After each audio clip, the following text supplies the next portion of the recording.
నమస్కారం. మీరు చూస్తున్న ఎస్సీఎన్ వార్తలు. ఎస్సీఎన్ వార్తల్లోకి స్వాగతం. ముందుగా ముఖ్యాంశాలు.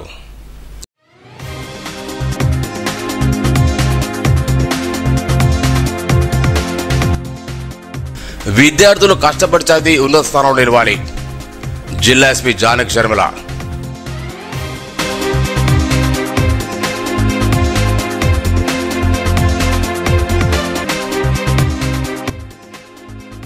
అన్నప్రసాదంలో పురుగులు, ఆగ్రహం వ్యక్తం చేస్తున్న భక్తులు.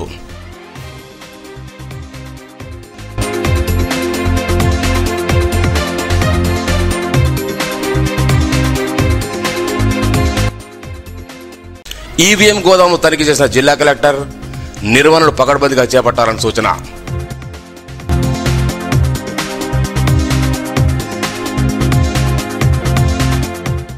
కష్టపడి చదివి ఉన్నత స్థానంలో నిలవాలని జిల్లా ఎస్పీ జానకి శర్మిల అన్నారు. పోలీస్ అమరవీరుల సంస్థ వారోత్సవాల సందర్భంగా పోలీస్ శాఖలో వీరు నిర్వహిస్తున్న హోంగార్డ్ పిల్లలకు నవీన్ గోల్డ్ బ్రదర్స్ వారి సౌజన్యంతో గురువారం ఆర్థిక సాయం చేశారు. ప్రతిభావంతులైన 20 మంది విద్యార్థులకు ఒక్కొక్కరికి 10,000 రూపాయల చొప్పున ఆర్థిక సాయం అందించారు. భవిష్యత్ లక్ష్యాన్ని నిర్దేశించుకుని కష్టపడి చదివి తల్లిదండ్రులకు గుర్తింపు తీసుకురావాలని కోరారు. గొప్ప ఆలోచనతో విద్యార్థులకు ఆర్థిక సాయం అందించిన నవీన్ జ్యువెలర్ యాజమాన్యాన్ని ఎస్పీ అభినందించారు.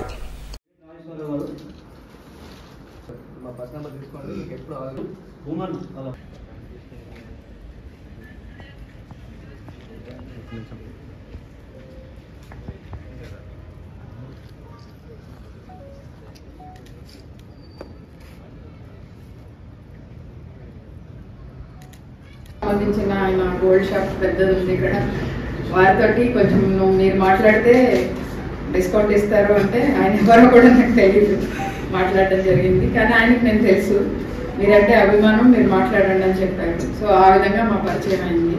సో తర్వాత నాకు వచ్చి దీపావళి టైంలో ఆయన ఆలోచనలు పంచుకోవడం జరిగింది. అప్పుడే చెప్పారు, నేను పోలీసు బిడ్డని, పోలీస్ ఫ్యామిలీకి సంబంధించిన వాడిని, పోలీసులకి ఏమన్నా చెయ్యాలి అని నాకు కోరిక ఉంది అంటే నేను అన్నాను, మా హోంగార్డ్స్ ఎంతో కష్టపడుతూ ఉంటారు, వాళ్ళని కొంచెం మనం సపోర్ట్ చేస్తే, అందులో కొంతమంది పిల్లలు కూడా చదువుకుంటూ ఉన్నారు, వాళ్ళకి కొంచెం ఎంతో కొంత సపోర్ట్ చేస్తే మనం చేయగలుగుతాము, వాళ్ళకి హ్యాపీగా ఉంటుంది అనేసి నేను చెప్పడం జరిగింది. వారు వెంటనే దాన్ని అదే వారంలో ఇస్తామన్నారు. మేము దాన్ని ఈ పోలీస్ అమరవీరుల భాగంలో, ఈ వారోత్సవాల్లో భాగంగా ఇస్తే బాగుంటుంది అనేసి మేము కొంచెం డిలే చేసి ఈరోజు ఈ కార్యక్రమం చేయడం జరిగింది. మనుషులు చాలా పెద్దవాళ్ళు ఉంటారు, అందరూ సంపాదిస్తారు, కానీ సంపాదించింది ప్రజలతో పంచుకోవాలి అనుకునే వాళ్ళు చాలా అరుదు, తక్కువ.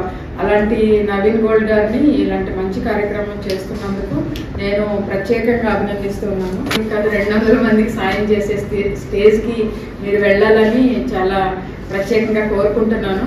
వాళ్ళ పేరెంట్స్ చాలా మంది నాకు మొక్క పరిచయం ఉంది, అందరూ చాలా సిన్సియర్గా పనిచేసే వాళ్ళు ఉన్నారు, చాలా డెడికేటెడ్గా పనిచేసే వాళ్ళు ఉన్నారు. వారికి మీరు ఇచ్చే ఈ చిరు సాయం ఎంతో ఉపయోగపడుతుంది. వాళ్ళు ఇచ్చే బ్లెస్సింగ్సే మీకు మరింత పైకి ఎదగడానికి ఉపయోగపడతాయని. నేను కూడా ఒక కానిస్టేబుల్ కుటుంబంలో జరగడం జరిగింది. మా నాన్నగారు ఒక 30 సంవత్సరాలు కానిస్టేబుల్గా చేసి ఇక్కడ సూన్ మండలంలో రిటైర్ అయ్యారు. నాకు ఒక కానిస్టేబుల్ కష్టాలు ఏ విధంగా ఉంటాయి అనే విషయం నాకు కళ్ళతో చూశాను. ఎందుకంటే నేను పోలీస్ క్వార్టర్స్లో ఉండడం జరిగింది. ఏఆర్ కానిస్టేబుల్స్ ఏ విధంగా ఉంటారు, హోంగార్డ్స్ ఏ విధంగా ఉంటారు అనే విషయాన్ని అత్యంత దగ్గరగా చూసిన వ్యక్తి నేను. చదువులో నేను 10th క్లాస్ మాత్రమే చదువుకున్న నేను ఈరోజు వ్యాపారంలో ఒక 250 మందికి ఉపాధి కల్పించే స్థాయికి నేను రావడం జరిగింది. అందులో భాగంగా ఈరోజు ఇన్స్టాగ్రామ్ అని మీ అందరికీ తెలిసి ఉంటుంది, యూట్యూబ్ కానీ ఇన్స్టాగ్రామ్ అని ఫేస్బుక్ అనే వేదిక ద్వారా 1.5 సంవత్సరాలు బట్టి 18 నెలల వ్యవధిలో 1 లక్ష మంది ఫాలోవర్స్ నేను సంపాదించడం జరిగింది. అంటే అది అంత ఆషామాషి ఏం కాదు. అంటే నేను ఒక ఇన్ఫ్లుయెన్సర్ కాదు, నేను హీరోని కాదు. అయినప్పటికీ కూడా నా యొక్క కళని గుర్తించి దేశ విదేశాల్లో నాకు కస్టమర్స్ ఉంటారు. సుమారు ఒక 28 దేశాల్లో నా వ్యాపారం జరుగుతూ ఉంది. అలాంటి అంత స్థాయికి నేను ఈ పోలీస్ కుటుంబం నుంచి వచ్చిన ఆహారాన్ని మాత్రమే తీసుకోవడం జరిగింది. మా నాన్నగారు ఈ పోలీస్ శాలరీ తీసుకొని మమ్మల్ని పెంచడం జరిగింది, నిబద్ధతతో క్రమశిక్షణ పెంచడం జరిగింది. ఇవి గుర్తున్నాయి కాబట్టి నేను నా వంతుగా సమాజానికి ఏం చేయాలి, నేను అలాంటి వ్యక్తిని సమాజానికి ఎంతో కొంత ఇవ్వడం స్టార్ట్ చేస్తే నా మిత్రులు కావచ్చు, నా బంధువులు కావచ్చు, నా తోటి వాళ్ళు కావచ్చు, ఇలా ఇన్స్పైర్ అయ్యి ఇంకా కొద్దిగా సమాజంలో అవసరం ఉన్న వారికి మాత్రమే ఇచ్చే అవకాశం ఉంటుందని భావించి నవీన్ గౌడ్ బ్రదర్స్గా మేము ముగ్గురు కంబైన్ కుటుంబం అందరూ ఆలోచించుకొని హంగులు, ఆర్భాటాలు, పార్టీలు, పబ్లకు వెళ్ళకుండా దేశానికి ఉపయోగపడే ఏదైనా కార్యక్రమం చేయాలనిపించినప్పుడు నాకు అనిపించింది, మన హోంగార్డులు కావచ్చు, పోలీస్ కానిస్టేబుల్ కావచ్చు, ప్రతి దాంట్లో అత్యధిక స్థాయిలో ఉన్న వాళ్ళు ఉంటారు, ఉన్నత అధికారులు కూడా కొంతమంది ఉండి ఉంటారు. అలాంటి వాళ్ళకు మనకు అపత్రాధానం చేయకుండా అవసరమైన విద్యని ఇవ్వడానికి ఏం చేస్తే బాగుంటుంది అని నేను ఇప్పుడు మేడం గారి ఆలోచనలకి నాకు ఆలోచన వచ్చింది. ఇలా చేయండి నవీన్ గారు చెప్పడం ద్వారా నేను దాన్ని ఇంప్లిమెంట్ చేశాను. ఈ రోజు నేను 20 మందికి ఇస్తున్నాను. అత్యంత తొందరలో అంటే నెక్స్ట్ ఇయర్ కల్లా 200 మందికి ఇచ్చే స్థాయికి ఎదగాలని చెప్పి మీ అందరికీ కలెక్టరేట్ సమీపంలో గల ఈవీఎం గోదాం కేంద్రాన్ని సాధారణ తనిఖీలో భాగంగా గురువారం జిల్లా కలెక్టర్ అభిలాషంలో తనిఖీ చేశారు. అన్ని రిజిస్టర్లను పరిశీలించారు. సీసీ కెమెరాల పనితీరు, పోలీసు సిబ్బంది నిరంతరం మెరుగైన భద్రత నిర్వహించాలని సూచించారు. ఈ కార్యక్రమంలో అదనపు కలెక్టర్ కిషోర్ కుమార్, అధికారులు సర్ఫరాజ్, రాజశ్రీ, ఇతర అధికారులు, సిబ్బంది పాల్గొన్నారు. నిర్మల్ పట్టణ పోలీస్ స్టేషన్లో గురువారం ఓపెన్ స్కూల్ కార్యక్రమాన్ని నిర్వహించారు. ASP Rajesh Meena open school యొక్క ఉద్దేశాన్ని వివరించారు. పోలీస్ అమరవీరుల సంస్థల వారితో భాగంగా వాసవి విద్యార్థులకు ఈ కార్యక్రమం ద్వారా పోలీస్ స్టేషన్ జరిగే వివిధ కార్యక్రమాలపై అవగాహన కల్పించారు. పోలీస్ స్టేషన్లో రోజువారీ కార్యక్రమాలు వివరించారు. అలాగే ఆయుధ కార్మారంతో పాటు ఆయా నేరాల్లో కేసుల వివరాలను విద్యార్థులు వివరించారు. పట్టణ సీఐ ప్రవీణ్ కుమార్తో పాటు పోలీస్ సిబ్బంది, విద్యార్థులు పాల్గొన్నారు. ఇవన్నీ హామీ వేసేటియే కదా మనం యూజ్ చేస్తాం. ఇది 3 to 4 feet భూమి నుండి లోపల 3 to 4 feet ఉన్న మెటల్ ని, ల్యాండ్ మైన్స్ ని ఇది గుర్తిస్తుంది. సేమ్ ఇప్పుడు ఎట్లా బీప్ సౌండ్ వస్తుందో అట్లనే బీప్ సౌండ్ వస్తుంది. ఇది కూడా one kind of metal detector. సరే, ఇప్పుడు మెల్లగా మెల్లగా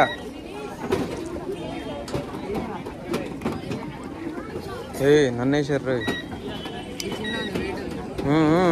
అట్లా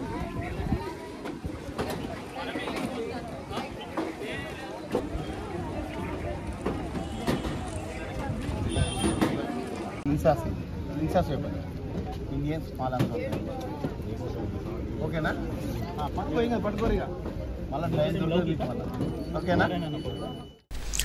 సారంగపూర్ మండలంలో బుధవారం కురిసిన వర్షానికి మండల కింద గల మార్కెట్ యార్డులో ఆరబెట్టిన సోయా చిక్కుడు పంట తడిసిపోయింది. టార్బాన్లతో కప్పి కాపాడుకుందుకు ప్రయత్నించినా పంట తడిసిపోవడంతో రైతులు ఆందోళన చెందుతున్నారు. చేతికొచ్చిన పంటను విక్రయానికి మార్కెట్ తెస్తే ప్రభుత్వం కొనుగోలు ప్రారంభించకపోవడంతో ఇబ్బంది ఏర్పడిందని రైతులు వాపోయారు. ఇప్పటికైనా ప్రభుత్వం వెంటనే కొనుగోలు ప్రారంభించాలని రైతులు కోరుతున్నారు.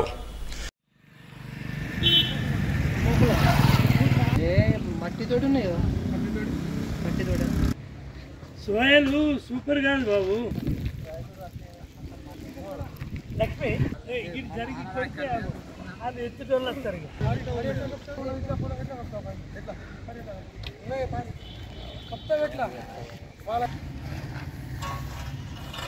సార్ ఇప్పటికీ ఇది 15 రోజులు అయిపోయింది. ఈ తీసుకొచ్చి కొందరు నెల రోజులైంది. ఇంతవరదనక ఎవ్వరూ అతిగతి లేదు, కొనుటోళ్ళు లేరు. మళ్ళీ వర్షాలెంబై మీదకి వెళ్ళి ప్రతిరోజు మా వెనుకుంటే పడుతున్నది. నేను కప్పలేక ఇద్దరం ఇక్కడనే ఉండి ఇక వ్యవసాయం పనులను కుంటుపడుతున్నాయి. ఇక దీన్ని సోయా తీసిన తర్వాత జొన్న లేదా మక్క వేసుకునే పరిస్థితి కానీ ఎలా ఉంది అంటే మేము ఇక్కడనే ఉంటే ఇక చేనులు అక్కడనే ఉండిపోతున్నాయి. కాబట్టి దయచేసి కలెక్టర్ కానీ సంబంధిత అధికారులు కానీ కొంచెం మాపై దయదలంచి ఈ వీటిని కొనుగోలు చేసి మమ్మలను బయటకు పంపిస్తారని ఆశిస్తున్నాము. మా మిత్రులతోని అందరం కలిసి ఇక్కడ కూర్చున్నాము. పీఆర్సీపై సానుకూల నిర్ణయం తీసుకోవాలని ఎస్టీయూ రాష్ట్ర అసోసియేట్ అధ్యక్షుడు జుట్టు గజేందర్ కోరారు. స్థానిక ఎస్టీ భవన్లో ఏర్పడిన సమావేశంలో మాట్లాడారు. పీఆర్సీ గడువు ముగిసి 2 ఏళ్లైనా ముఖ్యమంత్రి చొరవ తీసుకోవాలని కోరారు. కాంగ్రెస్ పాలిత రాష్ట్రాలు ఇప్పటికే సిపిఎస్ రద్దు చేశాయని, హామీ కట్టుబడి పాత పెన్షన్ విధానం పునరుద్ధరించాలని డిమాండ్ చేశారు. ఉద్యోగుల హక్కులకు భంగం కలగకుండా చూసే బాధ్యత ప్రభుత్వానికి ఉందన్నారు. ఈ సమావేశంలో జిల్లా అధ్యక్ష ప్రధాన కార్యదర్శులు ఎస్ భూమన యాదవ్, జె లక్ష్మణ్, ఇర్ఫాన్ షేక్, ఎం శ్రీనివాస్, పరమేశ్వర్, అశోక్ కుమార్, లక్ష్మీనారాయణ, ఖాళీద్ అహ్మద్ తదితరులు పాల్గొన్నారు. నిర్మల్ జిల్లాకే తలమానికంగా ఉన్న గండిరామన సాయిబాబా ఆలయం నిర్వహణ లోపంతో రోజురోజుకు అబాస్పాలవుతోంది. గతంలో సాయిబాబారంలో గోశాల నిర్వహణ సరిగా లేకపోవడంతో గోశాలలో ఆవు పారిపోగా మోరావు కాలు విరిగింది. గోశాలను ఆవులను కాపాడే వారు సరైన విధులు నిర్వహించకపోవడంతో ఆవులు మేతకు సైతం ఇబ్బంది పడుతున్నాయి. ఇదిలా ఉండగా తాజాగా ప్రతి గురువారం నుంచి అన్నదానంలో పురుగులు రావడంతో భక్తులు ఇబ్బందులు పాలయ్యారు. ఆలయ ఈవోతో పాటు కమిటీ సభ్యులు సరైన రీతిలో వివరించకపోవడంతో భక్తులు ఇబ్బందులు పాలవుతున్న ఆరోపణలు వినిపిస్తున్నాయి. ప్రతి గురువారం నిర్మల్ పట్టణ ప్రజలే కాకుండా చుట్టుపక్కల గ్రామాల నుంచి భక్తులు పెద్ద సంఖ్యలో బాబాను దర్శించుకుని వస్తుంటారు. పూజా కార్యక్రమం అనంతరం ఎంతో పవిత్రంగా అన్నప్రసాదం స్వీకరించే భక్తులకు అన్నంలో పులుగులు రావడంతో తీవ్ర అసహనానికి గురయ్యారు. గమనించిన సిబ్బంది అన్నాన్ని పారవేయడంతో విమర్శల పాలయ్యారు. ఇప్పటికైనా అధికారులు, సిబ్బంది తగు చర్యలు తీసుకొని భక్తుల మనోభావాలు దెబ్బతినకుండా తగు చర్యలు తీసుకొని పలువురు కోరుతున్నారు.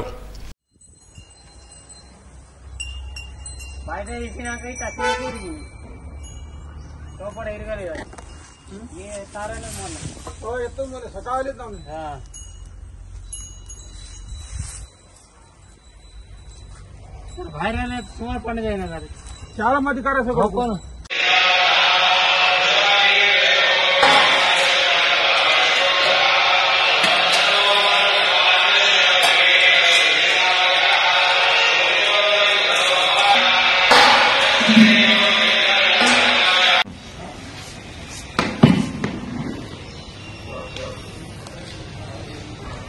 బాగున్నాయి ఇలా అంటే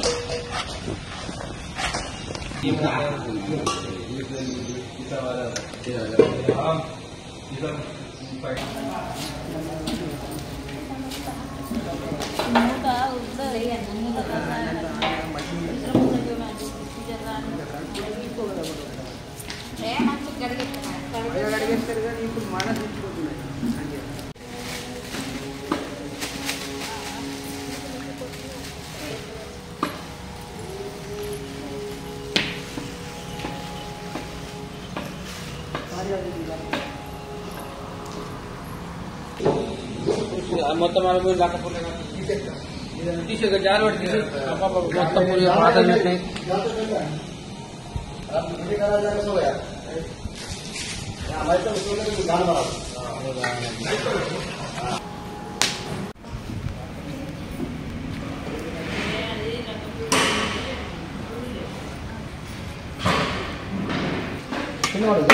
మనకే పరిస్థితి నువ్వు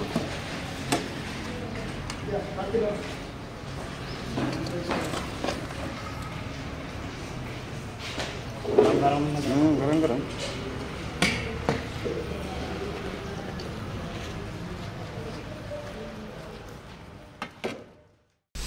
బీసీలకు 42% రిజర్వేషన్ అమలు చేయాలని బీసీ ఎస్సీ ఎస్టీ జేఏసీ జిల్లా బాధ్యులు రామగిరి రవీందర్ అన్నారు. గురువారం నిర్మల్ జిల్లా ప్రెస్ క్లబ్ లో మాట్లాడారు. బీసీలకు విద్యా ఉద్యోగ స్థానిక సంస్థల్లో 42% రిజర్వేషన్ కల్పిస్తూ తక్షణమే కేంద్ర ప్రభుత్వం 9వ షెడ్యూల్లో చేర్చాలన్నారు. రాష్ట్ర ప్రభుత్వం దీనికే కేంద్రంపై బలమైన ఒత్తిడి తీసుకోవాలని డిమాండ్ చేశారు. 42% రిజర్వేషన్ కల్పించాలని డిమాండ్ చేస్తూ హైదరాబాద్ లో ఇందిరా పార్క్ శుక్రవారం మహాధర్నా నిర్వహించడం జరుగుతుందని, ఈ ధర్నాలో జిల్లా నుంచి పెద్ద ఎత్తున పాల్గొని విజయవంతం చేయాలన్నారు. నాయకులు పాతాల నరేష్, బర్మ చిన్నయ్య రాజు, శిలార్ శ్రీనివాస్ తదితరులు పాల్గొన్నారు.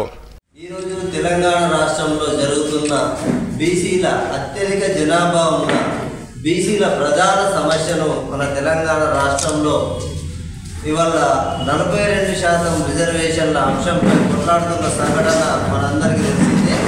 అయితే ఈ 42% బీసీ రిజర్వేషన్ల సాధన కోసం రేపు 24వ తారీఖు నాడు హైదరాబాద్ ఇందిరా పార్క్ ముందు ఒక మహాధర్నా ప్రారంభం కాబోతుంది. బీసీల కోసం నార్త్ ఇండియా, ఇంతకుముందు బీహారు, తర్వాత దక్షిణ భారతదేశంలో తమిళనాడు తరహాలో బీసీల నాయకత్వంలో బీసీలకు అత్యధిక జనాభా ఉన్న ప్రజల్ని అత్యధికంగా మోసం కాబడుతున్న ఈ తెలంగాణ రాష్ట్రంలో ఒక చైతన్యాన్ని తీసుకురావడం జరిగింది.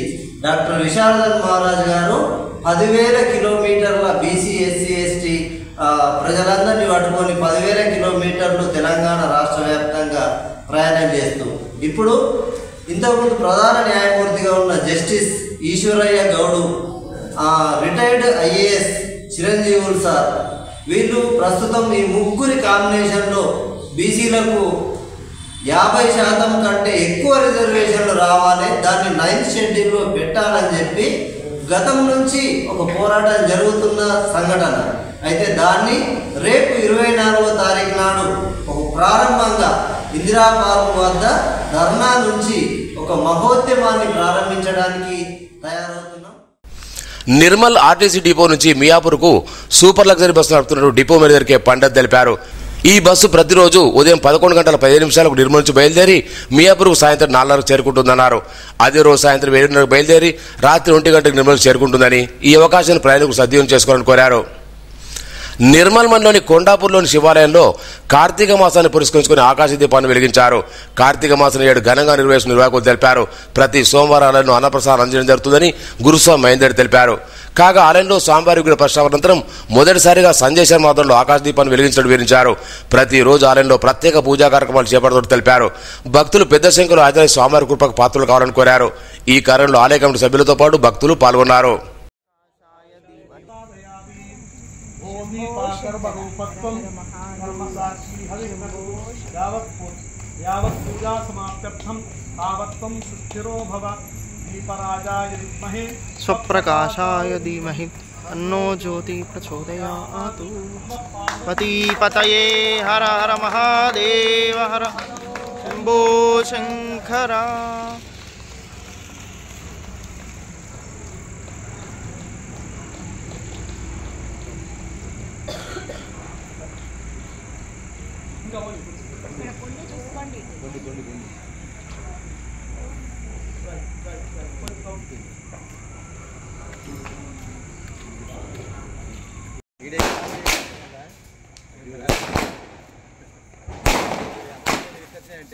సౌండ్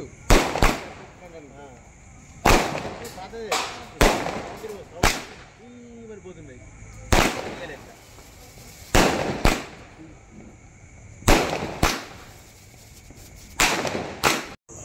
ఆకాశ దీపాన్ని పెట్టుకోవాలని మనం సంకల్పించాం. ఏదైనా ఒక ఉపాసన, ఒక భగవంతుడికి సంబంధించినటువంటి ఉపాసన చెయ్యాలి అని అంటే ఉపాసనకు యోగ్యమైన మాసం ఏదైనా ఉందంటే అది కార్తీక మాసం.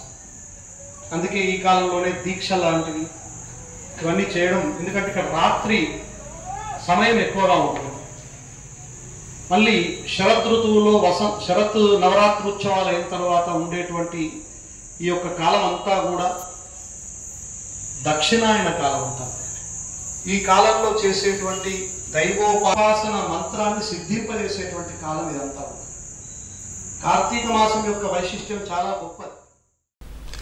వార్తలు ముగించే ముందు ముఖ్యాంశాలు మరోసారి.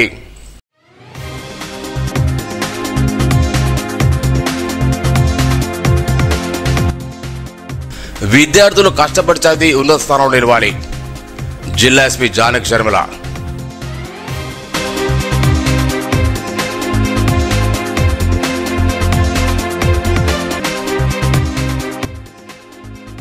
అన్నప్రసాదంలో పురుగులు, ఆగ్రహం వ్యక్తం చేస్తున్న భక్తులు.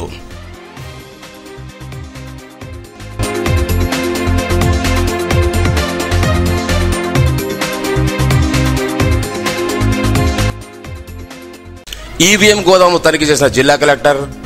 నిర్వహణను పకడ్బందీగా చేపట్టాలని సూచన.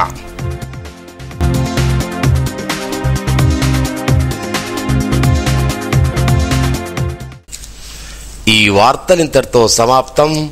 తిరిగి రేపు ఇదే వేళ కలుసుకుందాం. అంతవరకు సెలవు. నమస్కారం.